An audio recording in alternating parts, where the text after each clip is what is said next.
So welcome everyone. We would like to respectfully acknowledge that the UBC Okanagan and Interior Savings Credit Union is situated on the traditional, ancestral, unceded territory of the Syilx Okanagan Nation. I'd also like to acknowledge that you may be joining us from many other places near and far, and acknowledge the traditional owners and caretakers of those lands as well. I'm Jaquetta Bernard, and I work at the Institute for Healthy Living and Chronic Disease Prevention at UBC Okanagan. And each year for the last 9 years, we have been doing Embrace Aging, Okanagan Embrace Aging Month. And we started this to celebrate and raise awareness about positive aging. And we have once again organized a number of events and educational opportunities and activities during the month of March. And yeah, we're a little more than halfway through now, but there's still many more things to enjoy. So please do join us. The sessions are designed for everyone, young and old alike, and focus on a variety of topics. And our goal is to inspire everyone to embrace positive aging. You may have noticed that there's closed captioning on your screen. You can move the closed caption box to wherever you like on your monitor by clicking and dragging it, or you can turn closed captioning off by selecting the live transcript button on the bottom of your menu bar, and you can turn it off. There will be a chance for questions and comments, so please type your questions and comments into the chat box during the event. So today's event is brought to you by Interior Savings Credit Union, and this session is Knowledge is Power, How to Protect Your Finances from Fraud and Theft. And our speakers today are Paula Naka, Manager at Risk Management, Interior Savings Credit Union, and Doug Flannigan, partner at FH&P Lawyers. And so without any further ado, I welcome you to tell us what we need to know, please. Well, thank you for having us. We're really happy to be here today and just to provide some knowledge around what's going on in the world of fraud and how the criminals are trying to get access to your hard-earned money. So we're going to talk about how they do it. First of all, it's going to be kind of the first part of the topic. Go into some of the more current trends and scams that we're seeing right now. Spend most of the time on how and what you can do to protect yourself. And then, of course, we want to make sure you have the information you need if you have been a victim or a friend has been a victim. Questions are welcome anytime. We can see them in the chat, so we can stop at any time that you need or have a question on that. So the tactical, I'm going to start off with that part of it. So identity theft, I call it the gateway to fraud. It's a little bit simplistic for sure. The legal definition of identity theft is much greater than what I'm considering it to be as part of this presentation. But really getting access to your personal information is simple as getting a check. That could be a cleared check that was left lying around in a statement.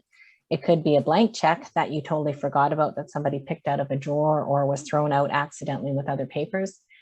Shoulder surfing, a PIN number. So over the last 2 years with the pandemic, we've seen a drastic decline in this one, just simply because we're needing to keep 6 feet apart from everyone.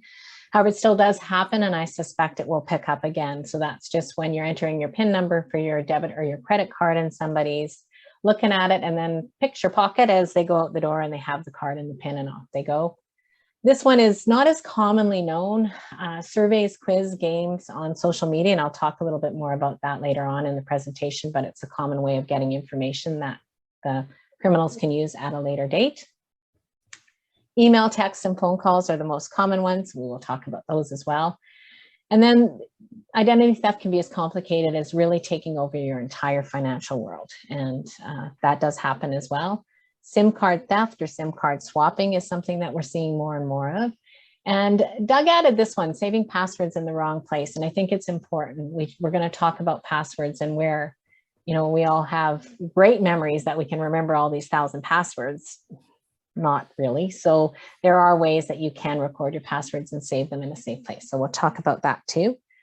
And then the next part of fraud is the human nature side of things. And I'm going to hand that over to Doug to talk about the human nature and the good in all of us. Doug? Lawyers to talk about the good. Good-hearted nature, yes. Paula, and to everybody, so my name is Doug Flannigan. I'm a lawyer in Kelowna. I've practiced here 40 years. We have a general practice. We went from 4 lawyers to 24 lawyers, so we do a little bit of everything. But I'm also in business, so I'm running into a lot of these fraudsters, conmen, etc., on a pretty regular basis. I will get 2 or 3 emails a day that are frauds. I mean, that's pretty common. I can screen a lot of it out, but I still have to deal with them. And well, and later on, I'll confess I've fallen for a couple of them as well too. So some of these people are really good at what they do. Just on the tactical one, just that Paula went over, there's also scanning your card. A few years back in the Vancouver airport, we used to have to pay a departure tax, and they would scan your card, but they'd have a card reader down below, and they would then pick up your PIN number. And then that was quite embarrassing for the Vancouver airport, because the fraudsters would then go to your bank machine and be able to steal your money. Thank you. Also on the emails, text, or phone calls, one of the ones that is kind of comes in is they pretend to be a bank from the fraud department calling you and wanting you to confirm your account, how much you have in your account, and they're going to help you change your password. And of course, you end up giving them your old password, and they change the password, not to the one they told you, but to one that they did, and they thank you very much, empty your account. And then the saving passwords in the wrong place. I had told Paula about a story about an IT person for a large law firm in the United States who was taking home the laptops to work on the weekend from the various lawyers. So he wrote the PIN numbers or their codes, their passwords in sticky notes and put them on each laptop, put them in his trunk, car got broken into. So it was very simple after that to break into the computers, since the passwords were on the sticky notes. Sorry, now back to human nature. Yeah, sometimes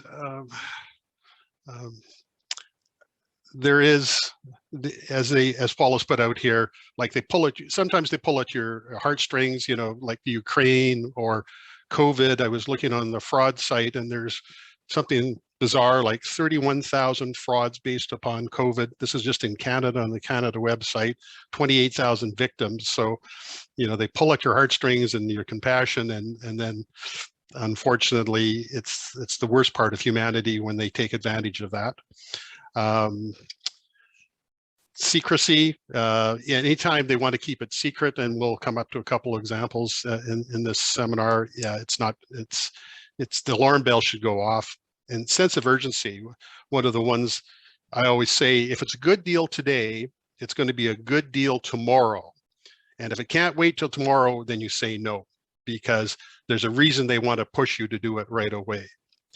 And so desire to do good or the right thing. I mean, we all kind of want to do that. That's one of the reasons we're all here, I think. One of the ones that I added is that the threats, that sometimes they'll do the reverse of that, the human nature, and you know, trying to appeal to your good side, but then trying to bully you. And I think we have a couple of examples later on where we come to that. So Thanks, Rex. Oh, okay. Go ahead. And we have a poll question next that Jaquetta is going to put up for us.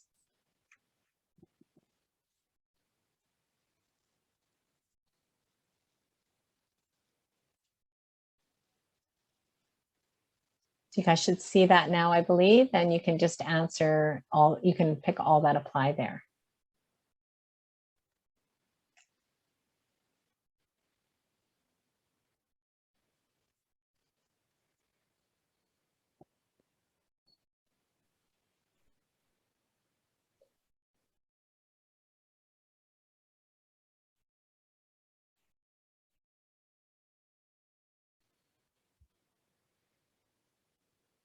Jaquetta, I'll leave it up to you to let us know when the...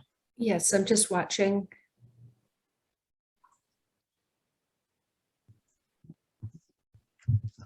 Okay, so I'm going to end the poll and share it so people can see.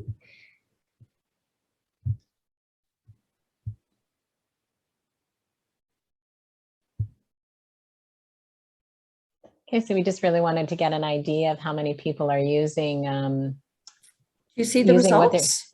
I can see the results, so that's Okay. great. So lots of people are using the computer to do online and online banking, finances, shopping. They do have smartphones, but not a lot are using the smartphone features, I see. That doesn't actually mean those smartphone features are turned off. So we'll talk a little bit about that in the protect yourself section of the webinar. And I see very few are using their mobile devices for their banking or finances shopping. So we can close that off. And come, that's not moving forward. So there's lots of ways of getting information that fraudsters do. You know, we hear a lot about, oh, online isn't safe and you shouldn't do this and you shouldn't do that online. But there's still some old school ways of getting information from you that are very effective and still going on to this day. So we're going to talk about that first. Phone call, still someone phoning you up, an individual rather than those robocalls that CRA and stuff, you know, send out, or CRA doesn't, fake CRA does. Coffee shop events, when you're at social events, people chatting you up, trying to get some information from you. The one that was quite rampant for a while ago, and it's only applicable to landlines, is the fake phone call. So they call you from, are you at so-and-so jewelry store purchasing a $3,000 necklace? And you're like, no, I'm not. Oh, you need to hang up and call either the FH&P or hang up and call your credit card company right away and let them know. You think you hang up, but you actually don't fully hang up, and you dial the number, and then the fraudster pretends to be the credit card company or the FH&P or whatever type of, whoever they said to for you to call, and they ask you for your information on your credit card, including your PIN number, etc. So off they go with that information. You know, still service calls and estimates. Oh, we'll give you an estimate on your roof or down at your neighbor's house, and we just did theirs and we're going to give you an estimate. They find a whole bunch of stuff wrong that probably is maybe minorly wrong, but not to the effect, to the cost that they have. We see a lot of that as well. And then there's, hey, aren't you Mary's friend? I use this one because this is a true story with family friends of ours that I won't name. I'm going to call them Bob and Mary because they would shoot me if I actually named who they were. But they were visiting, this was pre-pandemic, they were in the hospital visiting somebody, and they had stopped for a coffee and a muffin or treat at the little cafe there. And somebody comes over to Bob and says, hey, how you doing? It's been forever since I've seen you. So Bob, being a pretty sociable guy, he starts chatting with them, and he's confused, though. He doesn't recognize the person. And so the fraudster says, yeah, it's been, I can't remember we worked together at, and so then Bob says a place that he worked, and yeah, that's where, yeah, how's so-and-so? And the fraudster keeps saying things and letting Bob answer the questions, but Bob's thinking, well, this guy must know me because he seems to relate to all of these things. And this goes on for a little bit, and they have a conversation, and then the guy says, yeah, I'm just here, but my car broke down and I need $50 for repairs or to get the tow truck or what have you. And Bob's about to give him the $50 when a coworker or a worker from the hospital comes up and taps him on the shoulder and says, this guy's been doing this all week. So it just seemed, it's how easy and how good they are, how good some of these fraudsters are at their job. They're very good at making you believe that they know you. And of course, most people are embarrassed because they don't remember somebody who seems to know them so well. And that's how they get there on that. And the other thing is dumpster diving. It really truly is still a thing. We have the benefit of working with the FH&P on a fairly regular basis, and they're still seeing that. So making sure that you, again, in the preventative section, shred stuff and don't throw out personal information is really important. So those are kind of the old school transmissions, and now the new school kind of things. And Paula, just before you go to the new school, okay. It doesn't happen very often anymore, but particularly the one you talk about repairs or the free inspections, if they actually come to your door, there is the Consumer Protection Act in British Columbia that allows you to have 10 days after you've signed the contract to change your mind. Because if you ask someone to look at them, you will find that they're pretty one-sided or the repairs are not necessary.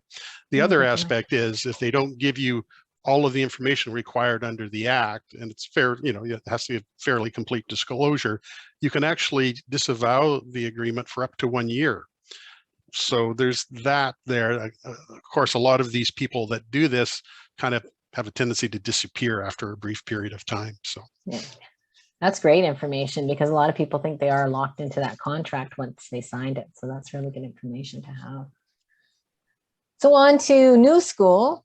So there's the famous phishing, vishing, smishing, and email hacking. I always like those terms. So really it's all about phishing for information, and they do a different means. So phishing is, or phishing, depending on how you say it, is email. So somebody's emailed a bunch of people and trying to get somebody to bite on the bait. Vishing is voice, so it's phone, using the phone for the same thing. Smishing is text messaging. So the acronym for text messaging out there is SMS, and so that's where they get that very technical term of smishing for you. And then, of course, email hacking. You know, email, text, ads, websites designed to look like they're coming from reputable companies. We still see that, especially on social media. You can't guarantee that the ad you're looking at is from them. So if you do see something you like, I always recommend, and we'll talk more about this in the prevention, go outside of that where you saw the ad and look it up yourself. I had myself personally the other day, I went to go into my Credential Direct account, and I just Googled Credential Direct because I was going in on my phone, which I don't normally do. And I clicked the very first thing that came up, and my phone came up and said, "This is not a legitimate site. We don't believe this to be." So if you do get messages like that, then make sure you pay attention to them. So sure enough, I went out and went on my regular iPad that I use that for, and went in there, and I was good to go. So it looked completely legitimate. Email interception and email takeover. We're seeing more and more of the takeovers. And if you don't look at your email all the time, you might not notice right away. We've also seen lately where they duplicate them. So you're still getting your emails, and so are they. So are the fraudsters. Social media quizzes and surveys, kind of talked about that before. It's a wealth of information for a fraudster. So and with fraud, just like Interior Savings or FH&P or the UBCO, there's some actually organizations out there that are run to commit fraud. And there's also contractors that will subcontract. So my job might solely be as a fraudster to go and get information and put together people's identity and then sell it on the dark web. And those social media surveys and quizzes are just gold mines of information. So really strongly recommend that you don't do them. And if you are doing them, your privacy settings are locked down. SIM swapping is something that we hear a lot about now. So that's your cell phone.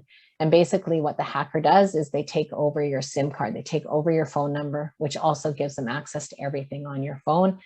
I did see a lot of folks aren't using their smartphones for online banking, but you'd be surprised at the information that you have in there that could be accessed.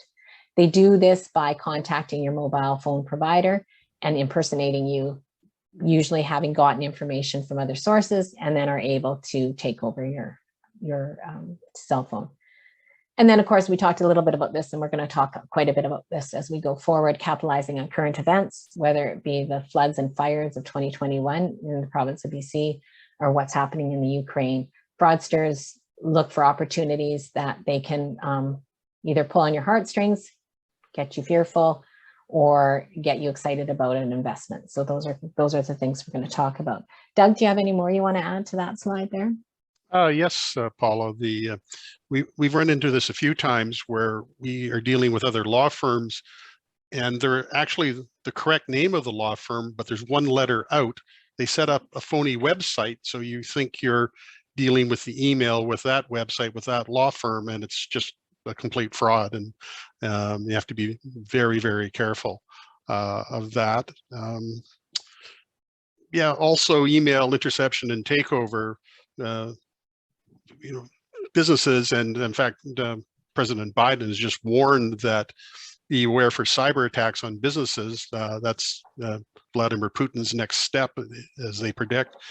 And what they do is they basically monitor your emails, then get you to click on something, and then you've infected your system. They hold you to ransom. They want to pay you money to release that. But at the same time, they're monitoring not only your emails, as Paula says, they can take over your emails if that's still working. They also monitor your cell phones as well too. And so if you're trying to do a backup plan where they know whether you're going to pay the ransom or not. So it's they're particularly insidious. Okay, thanks, Doug. Yeah. So now we're going to get into the types of scams that are out there. So the romance scam is talked about quite a bit. I always call it the friendship and romance scam. And actually, as I was reviewing this morning, I thought, you know, it really is a relationship scam. It's not always about romance. Often it's just about building a relation with somebody who's lonely. We saw a huge increase of this over the pandemic, for sure, for people who were otherwise socially active, but maybe especially in the crowd of over 60, over 70, where they were saying, you really need to stay home, you shouldn't be out, you shouldn't be doing this. And the whole point of this is to gain your trust and to be in a relationship with you. It's the oldest type of scam. Certainly the internet and digital and technology has made being able to target millions of people at one time instead of one or two at a time is there, but it has been around forever, right back to probably the beginning of time. It's about pretending to be someone you're not and pretending to be important in somebody's life and gain their trust, and then eventually ask for money or have them bail you out of a scenario or what have you. One of the big things about this is that people, and this is especially more true in the virtual world, is people get to really believe they know someone. So we've seen where it's been one of the busts a few years ago that the RCMP did, the relationship had gone on for 5 years before the fraudster asked for money. And the other thing to remember on this one is you may feel like you're being very taken care of by this great friend or romantic partner that you've now met because they're very attentive. And what happens in the big frauds, just like I was talking about these structures in these organizations for frauds, there could be 4 or 5 people impersonating that one friend of yours. And they're very attentive to your needs until you start to question them. And then the threats will start happening and they will threaten you and threaten your family and whatnot. So it's not so simple as to say, oh, you met somebody on the internet, you should just never give them money or you should never fall for this. These are well-established relationships. Some of these fraudsters are really, really good at their job and they do gain your trust. They do establish a relationship. We've seen where we've asked members, how long, do you really know this person? Oh yes, I've been friends with them for 2 years. And you know, have you met them in person? In some cases they actually have, but in most cases, that's kind of the trigger. Then we start asking more questions. And in a lot of cases, they refuse to believe us and they will keep sending them the money. So it's a very sad one. Doug, do you want to add anything on that? Yes, some of them are so sophisticated. They sell scripts, you know, how to respond to the various things. And they've become far better with the language. Sometimes the language used to be pretty crude and the alarm bells would go off, but now it's pretty good, except for when they're pretending to be an immigrant from another country with a terrible regime and they need help escaping that regime.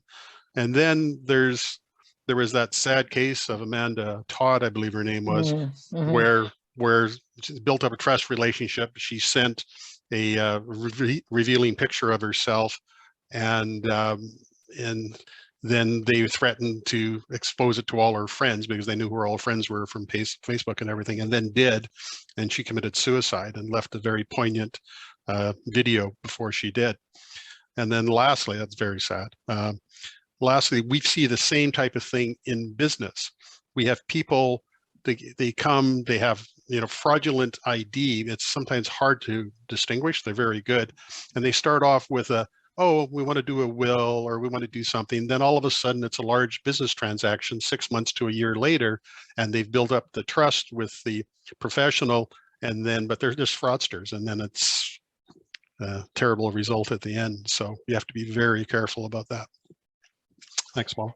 Thanks, Doug. So next we're going to move on to, I'm just checking here, there's no question. So we're going to move on to vacation property scams, and I'm going to let Doug talk to this one a bit more than us. We do expect to see an uptick in these again as the world is opening up and people are starting to purchase property elsewhere. Right. Well, certainly with purchases, that was kind of the end game of the one that I just had said about building up the relationship. But a lot of times, well, rentals now, I mean, now that hopefully the pandemic is easing, you know, the Airbnb and VRBO, or Verbo as they call it, will start to you know, gain prominence again. And you have to be very careful about those because who are you dealing with? They take, you know, steps to ensure their security, but you will be approached. I was personally on VRBO to by the individual to deal with them directly. And obviously you get a little concerned that you're not dealing with the platform anymore. But I researched him out in even checked local newspapers to see if his name was mentioned, and it was, and I found his house, with Google Earth. So I took a chance, but it was worth it. But I had a client that noticed their condo in Hawaii was listed on one of those websites. She called them, they took it down, and the same ad, because it was just their ad, showed up in Kijiji, and she had her daughter pretend to be a renter, and it turned out that it was a couple in Colorado that were defrauding everybody by just setting up these fake postings and then taking the money for the deposit, or sometimes the whole amount. And then you had to get the local RCMP to contact the FBI because it was wire fraud in the US, etc. But it's very dangerous out there on some of these, so you have to be very, very careful. So try and use reputable websites, like Airbnb and VRBO, and timeshare resellers. That's one. They asking you if you have a timeshare, and then they'll buy it from you, but of course you transfer it, and guess what, the money never shows up. Once again, you have to, if you do have a timeshare, then only deal if you're going to do some sort of transfer, you contact your timeshare directly, whatever company that is, and you find out to make sure that it's a legitimate transaction. And then frequently on these, like on the rentals, it's easy. They want you to have you prepay the rent. But on the purchases, we even had one that someone tried to do it with cryptocurrency, with Bitcoin, and we just said, no, not in this jurisdiction, absolutely not. We won't accept it, and because you can never ensure the security that we try and have, that you get what you bargain for. So, and that's the other thing. If you're buying land, and maybe even for the timeshare, try and get your local professional or notary or lawyer to take a look at it and to be involved in it, certainly with buying and selling land, no matter what the jurisdiction. Because if you want to buy a place in Mexico, there are reputable notaries down there, and it's a very strange system, alien to ours, so you do need that assistance. But frequently we can help you line up with a professional in the other jurisdiction. I think that's wire transfers. Yes, that's the thing. The thing about a wire transfer is that you can't really reverse it. Once it's gone, and your money is gone. So you have to be very careful about that. And that's about all I have to say about that, Paula.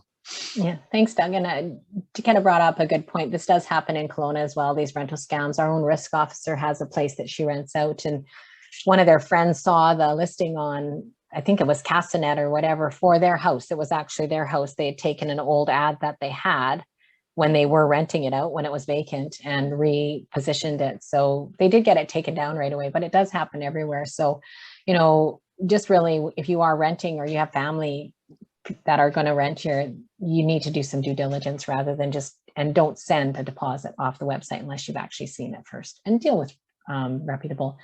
Doug mentioned this, he probably was being a little bit modest here, but at the credit union, we strongly recommend, and we've actually denied wires if a local lawyer hasn't reviewed the deal when it comes to timeshare resales and purchases of vacation property, because we've seen so much of this. So just strongly recommend that you get your local professional to have a look at it before you go farther. Okay, we will move on to emergency scams. So sometimes these are called the grandparent scam. They can also just be, I'm in Mexico. All my friends know I'm going in Mexico. We talked a little bit about that email interception. My friend knows I'm in Mexico. So the fraudsters will target my contact list if they've got it and say, hey, I'm in trouble, I'm in jail, blah, blah, blah, blah, blah. Can you send me money to help?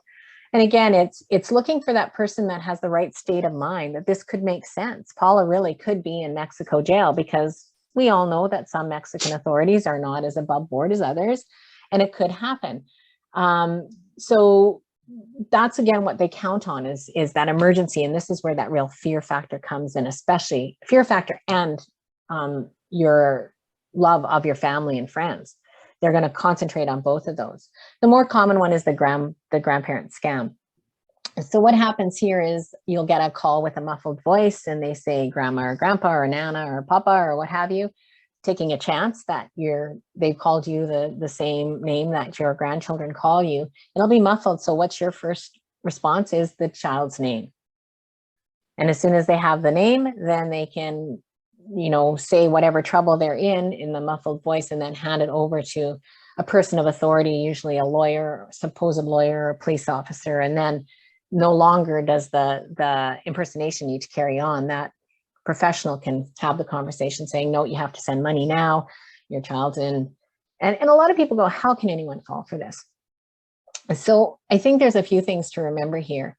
If you happen to have a grandchild traveling, or you happen to have a grandchild that, could have been speeding in the States, could have been doing this, could have been doing that, and you're not sure, it's very easy to fall for it because they actually get on your heartstrings. And I know for myself personally, I have 2 children. My sister has 1 child. On our sides, the grandparents were always their supporters. They would do anything for those grandkids. In particular, my mom, their nana, was actually, the kids used to refer to her as their lawyer many times, because no matter what they did, if there was a dispute between parent and child, it was, I'm going to call my nana because she's going to support me. So that's the relationship type things that they build on. And I can certainly see my mom reacting very quickly, hopefully not to the point where she actually sent money before she called my sister or myself. And same with my husband's parents. If they were going to help their grandkids, if their grandkids were in a pickle, and all of these kids are kids that travel and do things. So it's very easy for someone to get caught up in this particular scam. It is making a comeback now again that the world is opening up, and I will expect it to see more on that one as well. Doug, do you want to add anything to that one? Yes, it's with social media, it's quite easy for them to get all of the information that they need. I mean, you may not be on social media, but if your children are or your grandchildren are, they just read that, find out who you are, see pictures of you, know that, and then they'll start the conversation. Now, a twist on this is the medical emergency. Yes. In other words, they were in a traffic accident. That may sometimes be more believable than they're in jail or run afoul of the authorities, but they're actually in hospital. They're in a coma. They can't communicate with you. They need assistance. There's rotten medical. We want to get them to a better hospital. We need you to send money right away, and it's very compelling. Very compelling. So, and you would have to do your due diligence by trying to get someone who speaks the language, if it's a foreign language, if it's Spanish or some other language, contacting the hospital directly. Never use information given to you over email or from any of these people, because I can guarantee you it's not the correct number or the correct people. And then contact directly or have someone else contact you and find out. And 99.9 times out of 100, or it'll be a fraud, a scam. So be very careful. They also will take over your email, and they will send you the email that, hey, it's your granddaughter. I'm in trouble, and I can't get to a phone, but I'm able to get to this computer. I need some money right away. And then that email address, you'll respond to that one, which isn't the correct one, maybe sometimes made to look like it, or sometimes they can even spoof it. And then same thing, send money, or give me something that I can use, a credit on iTunes, something along that. There's other ways of doing it, just money, or if you wire the funds, as Paula said, it's gone. Thanks, Paula. Thanks, Doug. So charitable organizations. So this is a big hot topic with what's happening in the Ukraine. And I mentioned the forest and floods in BC too. They'll pick whatever topic is on point, whatever it is, it doesn't matter. And in whatever area it is. So right now we're seeing a lot of great response going to the Ukraine, both in clothing and textiles, as well as funds. We strongly recommend, that you do give to known charities rather than private ones, unless you happen to know someone in the Ukraine or surrounding area that you've known for a while. And again, remembering that relationship scam slide is there's going to be people out there trying to build relationships with you saying they're in the Ukraine and they're helping out and that they need access to money. So I strongly recommend checking out the Charities and Giving Canada. Those are all registered charities. If you are doing something on a personal basis, you know, again, we're going to talk more about this in the preventative slides. Actually, I'll skip over that. We're going to run out of time at the end here. So we'll get into the more of that preventative stuff at the end. But to definitely pick the topic of the day. So charity and donation scams are really, really rampant right now.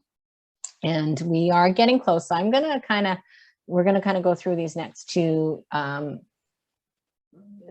scams a little bit quicker and get into the prevention tools where we want to spend the most time. So cryptocurrency and financial investments, you know, there's lots of things going on right now. I think the two kind of hot topics are invest in cryptocurrency. It's safe, it's yours, it's outside of the monetary system, especially if there's concerns of government overreach. And what they do there is they get, and it's just good investment. A lot of people feel it's a strong investment to do right now. So you may invest in a legitimate Bitcoin, but then what the fraudsters do is they get you to transfer from the Bitcoin to another possibly legitimate cryptocurrency, possibly not, but it's no longer in your name and you no longer hold the key or no longer have access to the money. Lots of information and lots of craziness around the Emergency Act when it was enacted here a little while ago around government overreach. And just knowing that if you did donate to a legal cause prior to that date, then your money was not going to be frozen or accessed by the government. So just wanting to touch lightly on that. I know that was a big concern, but there was lots of people out there. Again, those fraudsters go, oh, great, we can really make good with this. We can tell people that they need to take their money out right away because the government's gonna take everybody's money. Or with what's happening in the Ukraine, the whole world economy is going to collapse. So now you need to get all of your money out into cryptocurrency or gold or silver. So cryptocurrency is just an added bit to this particular type of scam. Whenever we've seen world events in the past 30 years that I've been doing this, it's the same thing. But before it was always buy gold, buy silver. And again, those aren't bad investments if you want to get into that type of investment. I'm not saying there's anything wrong with cryptocurrency, gold or silver. It's just that that's usually not what you're buying when the fraudster is involved. So you still don't want to act quickly. You want to do your due diligence. And just remember Gerald Colton, who was the gentleman who had Quadriga, where 180 million Canadian is still unaccounted for.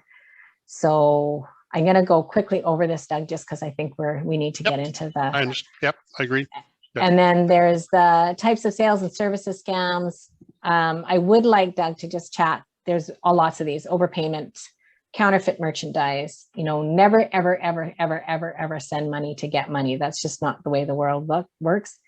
But I am going to get him to chat quickly about inheritance scam because we are seeing an uptake in that, and he has some good stories to share there. Yes, I've had a couple recently. One very nice letter from a Spanish lawyer, allegedly in Spain, indicating that I personally had inherited all of this money, and that I just simply had to get things processed, and there was a small fee to get going, and then of course if you pay the small fee, which I of course did not, then there's will be a larger fee, and then the money will be transferred and never gets transferred.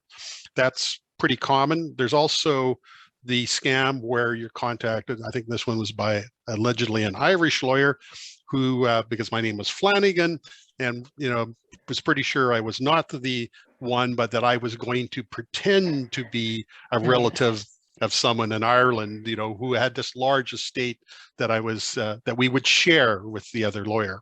And that's a version on what used to be what we used to call the Nigerian mail fraud, the mail scam, where a government official in Nigeria in charge of oil reserves was prepared to share $200 million US with you if you just gave him $10,000 to get things going. He needed the seed money to get it started. So they're pretty common. It's the old story. If it sounds too good to be true, it is.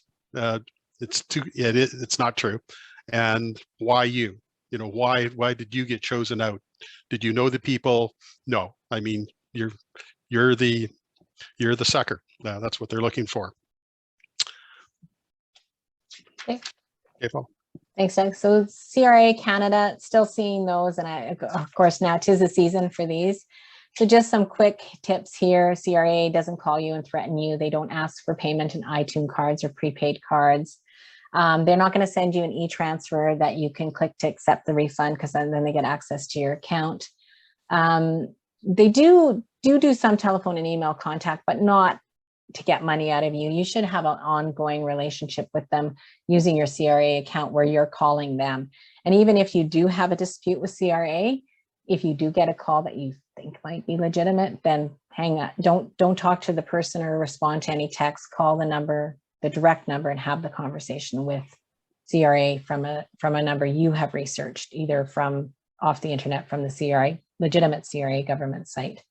Of course, the threats to change court charges. I was noticing I haven't been told I was going to jail for at least 3 weeks. So that's, I think, a record for the last couple of years. I thought that was pretty good. Yep. I do want to say and talk quickly about one of the twists on this that happened last year or 3 years ago. Fraudsters came out and targeted people they had known to have been successfully scammed through the CRA scams that they had done, and said, hey, we can get your money back for you. We just need you to send a small deposit fee or whatever they called it.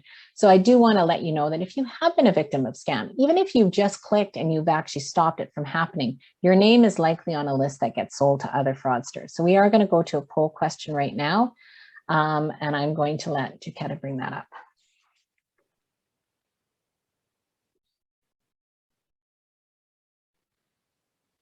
And while we're talking about that, maybe because in the sense of times, I mean, our next question is, we are going to talk about prevention tools.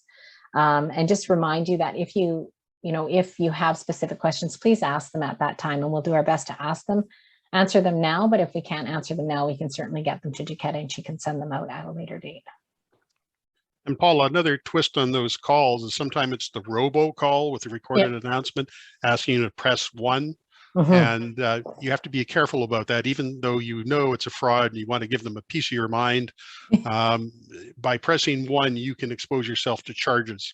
You know, phone charges. The phone companies, I hate to say this, that the phone companies have to be complicit in all of this. They say we don't have the technology, but they do. They just they should be getting the technology. They should be building it. I agree. Yeah. So we've got about 2/3 of the response that knows someone or has been a victim of scam. So we can close that off. And and I have to admit, I was one of them. Well, it was telling Doug yesterday when we were talking. I've had, and again, really reminding that this happens to everybody. You know, I used to hear things, only greedy people get victims, only people who aren't paying attention. That's simply not true. You just have to be in the right frame of mind for you to click that link thinking it might be something that you were doing. So I'm just gonna find my, apparently I'm not going anywhere because it's not going forward. There we go. So prevention tools. So there's a few things that you can do, obviously to protect yourself. And this is where it's really important, is always know who you're dealing with. And again, don't assume, even those long-term relationships.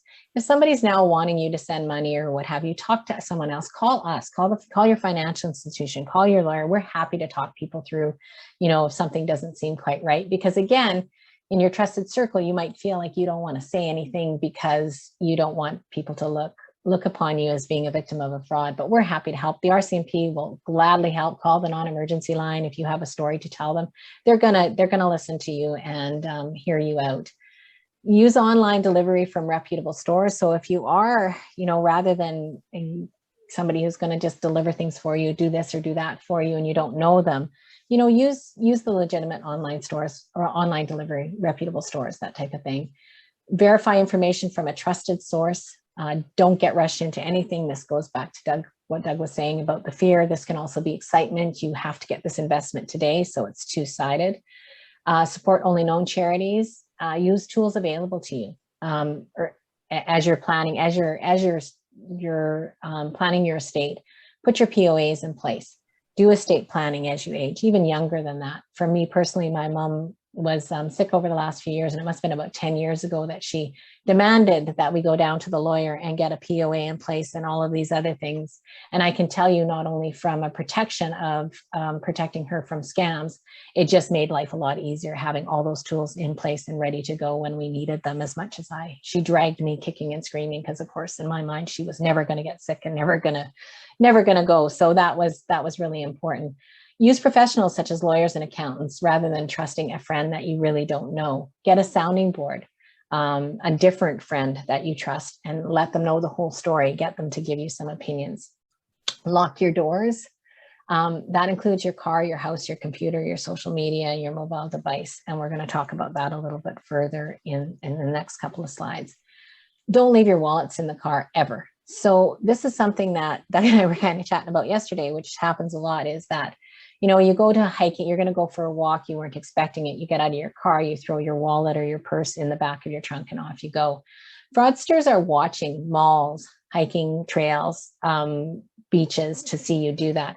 So if you are in a position where you've decided that you have your purse or your wallet and you really don't want to take it with you, or other valuables, lock them in the trunk before you're at your destination, even if that means you have to pull over somewhere and lock them in the trunk so people don't see you. So once you get to that destination, you get out of your vehicle and off you go. We've seen everything from people taking pictures of wallets, getting into the car, taking pictures. The RCMP have seen this, of all the identification. They leave the wallet untouched. You have no clue that your part of your identity has been stolen until things start going sideways for you. So really important on that one. And then know who you're dealing with. So Doug, you were going to talk about this one. I was. Oh, okay. Or I can. It's up to you. Sorry, where are we, Paula? Know who you're dealing with. I can take this one. That's okay. Yeah. I'll just, so you can jump in if I miss something. So really know, how do you know them? Did you meet them in person? Did you meet them online? If they came up to you at a social event and said, hey, I'm a really good friend of Paula's, how you doing? It's great to see you. You know, call Paula, find out. Call me. Did I really know this person? Because maybe I only met them once too, and they told me they were a really good friend of Doug's. So you just kind of got to really make sure you know them.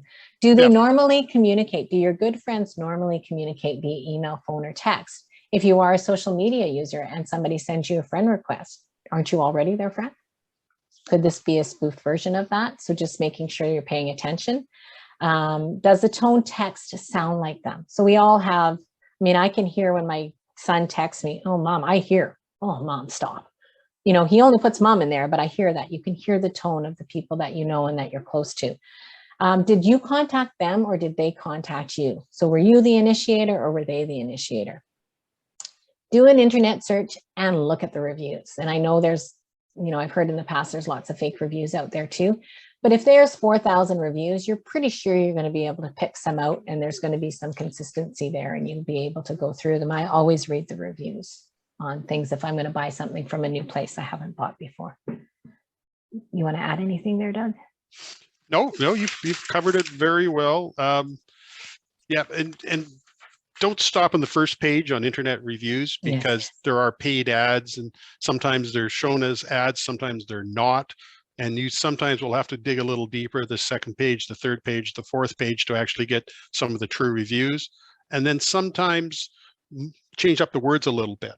And or even use a different web browser, and they'll put them in different combinations that something may pop up that didn't pop up on the other one. So that's good. And verify the information. So again, you know, check the references, even the informal ones. Hang up and look at the number yourself. Like, we don't have phone books anymore, most of us, but you can look it up on the internet and make sure you're getting the number. You're not giving, like Doug said earlier, don't use the information they have provided you. Call your branch or your investment advisor, have a chat with them. They're happy to help you. They don't want to see you lose anything either. Verify the email address and website. So you can do that by hovering over it to see if it's truly what you thought it was. Often there'll be a slash with a bunch of gobbledygook, or sometimes readable information after that last slash. You really want to make sure that it is the website or email address that you think it is. Trust your insights. Be suspicious. You know, just take that extra second or two to make sure that you're you are dealing with who you think you are. And then taking your time, this goes back to, I really liked what Doug said originally about if it's a really good opportunity, it's going to be there tomorrow.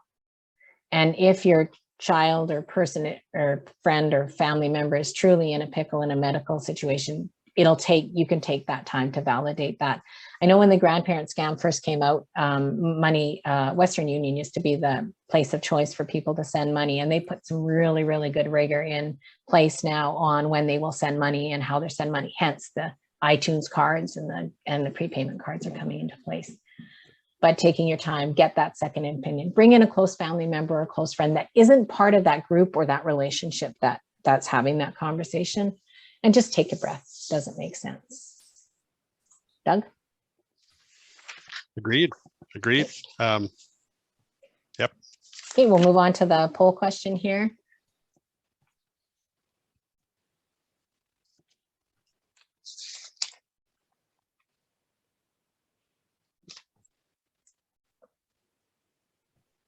Jaquetta, while we're doing that, I know we started a bit late. Are we going to have a few extra minutes, or is that 11 o'clock a hard stop? It isn't a hard stop. We Okay. just tried to do it as a courtesy thing for our guests. Okay. We might be a bit over here.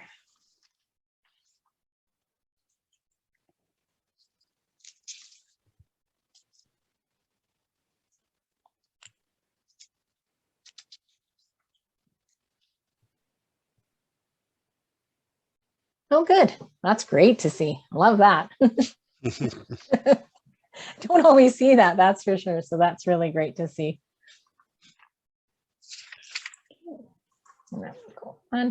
So locking your doors physically. So this is pretty straightforward. You know, don't leave. I talk about don't leave your valuables in the vehicle. If you do have to, make sure you're not making it obvious.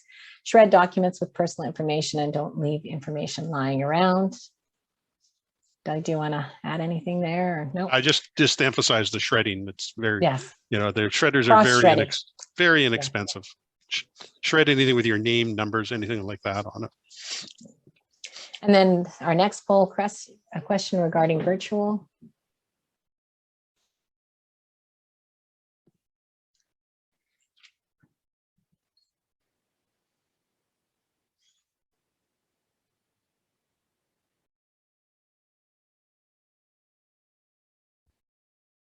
This is always, the password one is always a hot button. How do you remember all these passwords? So while we're waiting for the poll question, something that's being recommended a lot is picking things like a song or a movie that you like, that is easy for you to remember, but taking out the spaces of the words and adding some numbers and symbols into that so that other people wouldn't know what it was, but you can still remember it. If you are going to store passwords, make sure you're storing them in an encrypted password locker. And there are websites that'll say test the strength of your password, and they can tell you in how many, sometimes milliseconds, that it will take a hacker to break your password. So yeah, you have to be very careful. And if you can get one that even takes 5 or 10 minutes to break, you're probably doing good, because the sophisticated hackers will unfortunately get in anyway. It's the unsophisticated ones we want to try and keep out. Caps, but try not to spell even words if you can, like replace the zero, an O with a zero in a word, and put a cap in a weird place, and then throw in a couple of symbols, even within a word. So if you choose a long word that you want to do variations on a theme on, as Paula said, then you can just play with various things on it. And because hackers can get in pretty easy and trying to figure out your password. So yeah, what's the most common one? Password, then 1, 2, 3, 4, year of your birth, year of your reversed, your anniversary date reversed. I mean, they just all of those. They just get them. So keeping your software up to date. So I'm going to touch on these a little bit, but don't know if we can keep the poll up as well we're doing this. So maybe I'll touch on a couple of these things. So great to see 100% antivirus and malware and not sharing passwords. But I do want to talk a little bit about, I won't talk about the strong, unique passwords because Doug's already kind of talked about that. Keeping your software up to date. Almost every single software, whether it be on your phone or your computer or your tablet, is going to include some security patches, because these hackers are out there. Our IT guys call them the root zero, the first person to get that virus or that particular hack.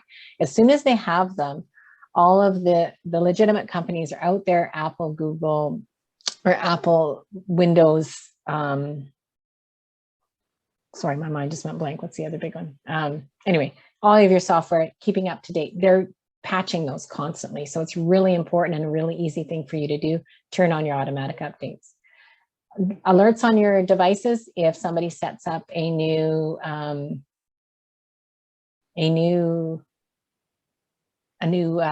tries to create a new account or something. New account or whatever, then it comes on there. So yeah. I just got this question on here. Being in my 60s, I'm feeling I'm doing everything we are discussing on the webinar. My concern what happens in my 80s. So that's kind of what I was talking about my mom. My mom was extremely intelligent, had no issues with computers or technologies up until she got a little bit older. And by putting the processes in place when she was in probably her late 60s is when she dragged me down there. Making sure that you have someone in your life that can help you and work with you. I was really concerned when she was living on her own. She ended up living in a retirement community for the last while, which was great because there's a little bit of safety there from phone calls. They have, it's harder to get through phone calls, still email and stuff she could have clicked on. But I think that having someone in your life trusted that is set up to help you with those things and can do your finances when you can't. And having a sounding board to make sure that those are. That said, I also know 80-year-olds that are quite capable of doing the technology and keeping it up. But if you're 60 now is the time to make sure you've got those trusted things in place for both, whether you have POAs on each other, if you're partners or spouses, whether you give that to a trusted child or a trusted friend, but do it now because a lot of times too, we see people even at the bank coming in and they want now to take over their parents' accounts or help them with that because the parent is no longer able to tell us and direct us and give us that information. They're no longer competent to do that. We can't help. So that's where it's really important that planning in advance and making sure, and that's whether it be technology or non-technology, that's just good sound advice, I think, to have is making sure when you're estate planning that you're preparing for those things. Doug, I'll let you chat on that too, to add that. Yeah, sorry, I'm going to probably jump a little bit on you that one. One thing that you can do is pay with your credit card on things when you're purchasing things, because a lot of them will have an anti-fraud aspect to it, or if you didn't get what you bargained for. Now, a lot of places will try and convince you not to pay by credit card because they have to pay 10%. That's not true. They may have to pay 5% on some, and then say, well, that's fine.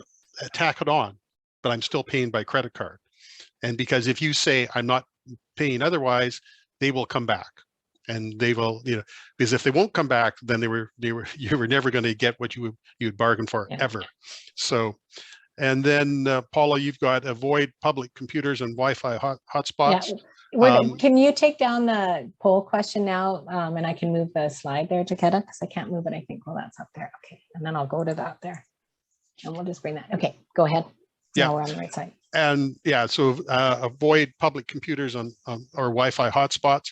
There's a couple of things you can do. One, depending on your cell phone plan, you can just use your TELUS or your Rogers and not hook to the Wi-Fi, and it's safer to do it that way. Or you can have what's called a VPN, a virtual private network, and there's a lot of them available. You'll see some online, and what it does, it connects to your VPN, and then that'll build in your security will be built in there, and then you can do your business within your VPN. And that's what I use for remote access to my computer in the office when I'm in my home office, is we have a VPN and we do it that way. So. And I think that to back to the question a little bit, the other thing you can do based on what Doug just said too is, as we get older, we may not be as up to date at technology as we are currently. So also just maybe having someone trusted that that is technology, whether it be your kids or your grandkids, and they can help make sure that you're keeping up to date with these things would be a really good idea.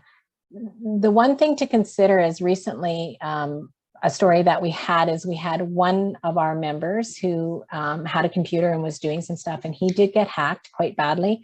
And when we talked to him and we asked him about, you know, because we will ask, the questions will come, do you have your firewall up to date? Do you have this? Do you have that? Blah, blah, blah. And he says, well, my friend takes care of my computer and updates it for me all the time. Well, his friend was also in the same age bracket as him and was using information that was quite old. And the person ended up, when we said, well, you're going to have to go get it cleaned. We want to see what's going on there. There was 180 viruses on this person's computer. So when you are, I mean, if you don't have someone in your life that is really good at technology, then I recommend going to the big guys, the Best Buys, the London Drugs, those types of places, and talking to them. And there's lots of seminars and webinars that are out there around that you can use to help yourself keep up to date and use the technology that you're comfortable with using and that you know you can secure it. So for sure, social media, some of these other things, enable your privacy settings, understand them, make sure your firewalls, antivirus and malware are always up to date. Set up security alerts for online banking. And that's for your investment accounts as well. Making sure that if someone goes in, I set mine up. So every time I go into any of my accounts, I get an alert somebody went in. That's just the easiest way, rather than because I'm in this particular business, I also have set up for new bills and new e-transfers and stuff like that as well. So again, I'm rushing because I'm a little bit worried we are over, but I do want to talk about internet safety a little bit here, or Doug was going to talk a little bit more about this one. So if anybody has to go, please drop off. If we're good to keep going, Jaquette, I'll let you tell us when we have to. Okay. Yeah, internet safety. Don't be a quick clicker. It's the click that's the dangerous thing. You may get a virus in an email, but just by getting the email, the virus doesn't transmit. You have to usually do an activity. If you click on something, there might say, oh, there's an invoice you haven't paid. You click on the invoice and there's the transfer of the malware or, you know, the virus to you. Or sometimes it'll say, there's, you know, contact this person, you know, in the fraud department, and they'll give an email. You click on the email and boom, they've got you. So don't think about before you click. Think about it. And if you don't have to, don't do it. You can put your cursor over the address, and a lot of times it'll be someone, oh, you think you know, it's from Paula Naka, and you put it says Paula 123 at, you know, motion.org or something like that. Well, that's not interior saving, so you know it isn't from her. You know it's a fraudulent one.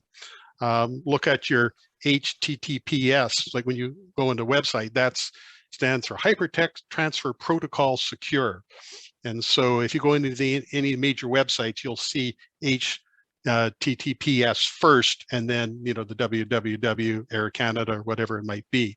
So that is another form of security, that website has a level of security. Yeah, don't click on links if it's something. One of my IT people, this is how old I am, fell for she fell for it, I should say, is click, oh, look at this picture of Anna Kournikova, who was a Russian model at the time dating Pavel Bure from the Vancouver Canucks. And she clicked on it and we were infected. And one of my partners was apparently on a website of ourcourtsuck.com was the name of it. So he clicked on that, and of course he infected our system. So that was, you know, but we're talking 15, 20 years ago. So don't click. Shopping, you know, Amazon, eBay, you know, actually, I went to the Bay when they first came out with internet, you know, shopping, clicking online. I went to the Bay registry and got infected at the Bay registry, but I think they're doing a little better right now. Yeah. Of course, they don't exist anymore, do they? Or do they? I don't know. That was Sears, I think. Yeah. Yeah. Look at the reviews, dates, numbers. Do they make sense? Yeah, that's just common sense.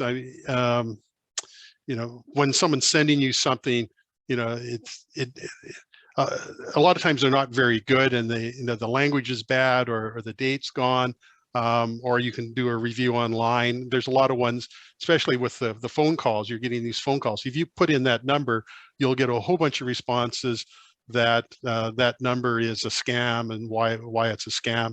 And then also with the phone numbers, they will look like a friend of yours or a local number, and they're from somewhere else, you know, Latvia or Russia or somewhere like that.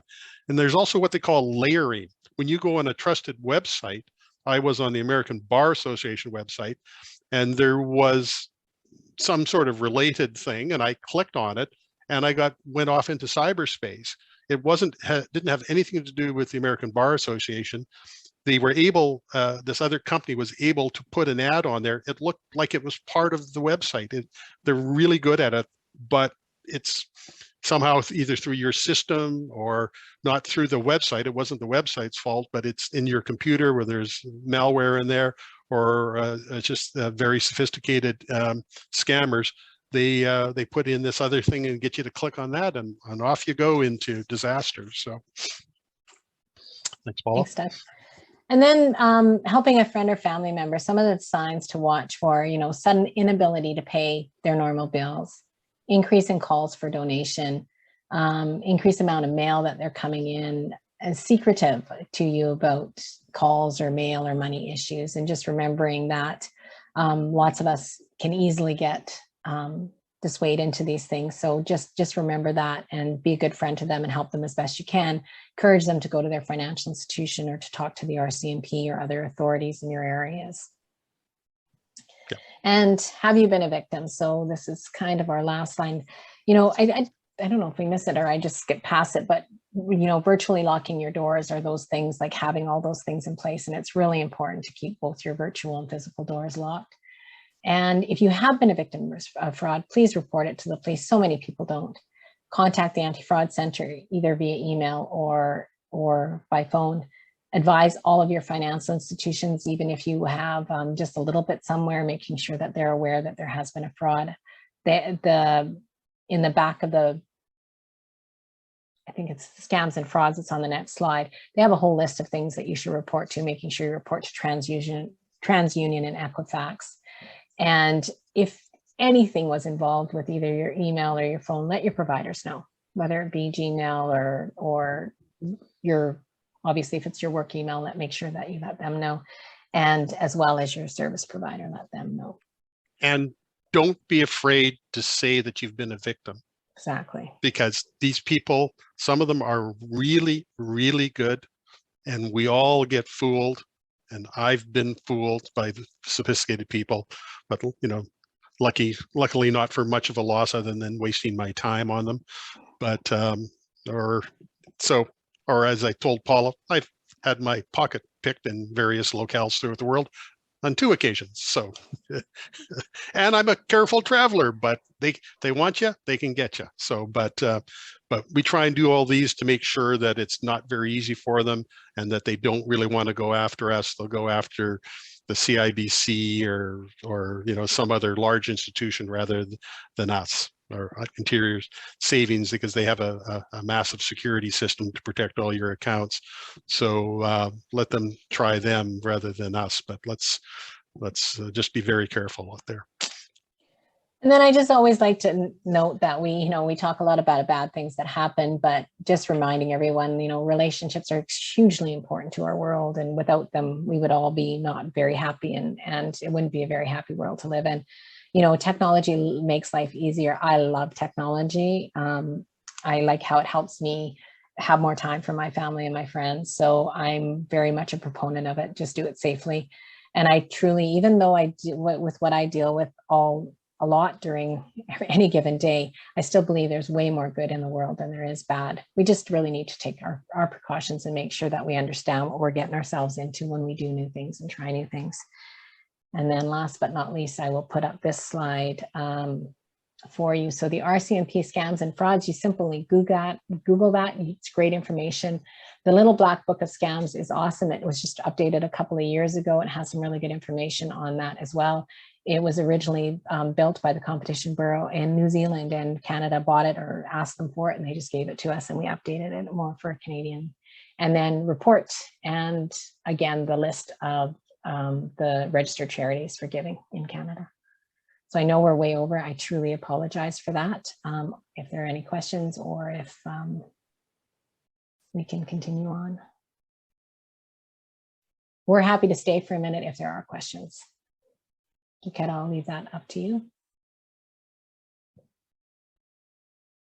Well, I don't see any more questions coming up into the chat box, so I think maybe this is a good time to say thank you to you, Paula, and to Doug, and to all of our attendees for joining us today. I've learned a lot, which is good. And it's always good to get some more tips and tricks and how to stay safe. So I'd like to say thank you again to everybody for joining us. Please visit the OkanaganEmbraceAging.com website for the last few events that are going to be in the month of March. There is an advanced care planning event next week, which ties in quite nicely to this. And last week we did an estate planning event, which also covers some of the topics that Paula and Doug have chatted about today. These events are recorded and put onto our YouTube website. So I'll send a link to our YouTube website later today for you.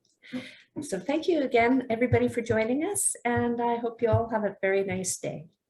Thank you. Thanks very much. Bye-bye.